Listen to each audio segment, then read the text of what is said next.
आपके पास iQOO का 11 है या फिर 12 है या फिर कोई और फ़ोन है, तो उसके अंदर कैमरा टाइमर को कैसे बंद कर सकते हैं? यानी कि जब भी आप कैमरा से कोई भी फ़ोटो लेते हो या वीडियो कुछ भी लेते हो, ऐसे आपका बार-बार टाइमर चलने लगता है।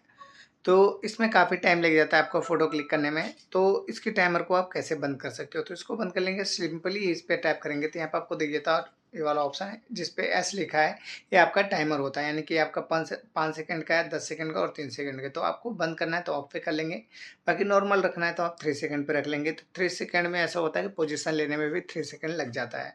अगर आप सेल्फी ले रहे हो तो भैया इसको आप बंद कर लीजिएगा। बंद करने के बाद यहाँ पे आप जब भी फ़ोटो लेते हैं तो एक साउंड आता है, तो इसके साउंड को बंद करने के लिए वापस यहाँ पे जाएँगे, मोर सेटिंग पे जाएँगे तो यहाँ पे आपको दिख जाता है ये वाला ऑप्शन, इसको आपको जाके बंद कर देना। अब बंद करने के बाद आप कोई भी फ़ोटो लेंगे ना टाइमर चलेगा, ना आपका साउंड आएगा। इससे आप बड़े आराम से किसी की भी फ़ोटो लोगे तो किसी को पता भी नहीं चलेगा कि आप फ़ोटो ले रहे हो या क्या कर रहे हो। तो कुछ इस तरह से आप अपने फ़ोन में कर लेंगे। अगर वीडियो अच्छी लगेगी तो लाइक, कमेंट, शेयर, सब्सक्राइब कीजिएगा। मिलते हैं नेक्स्ट वीडियो में, तब तक के लिए बाय बाय।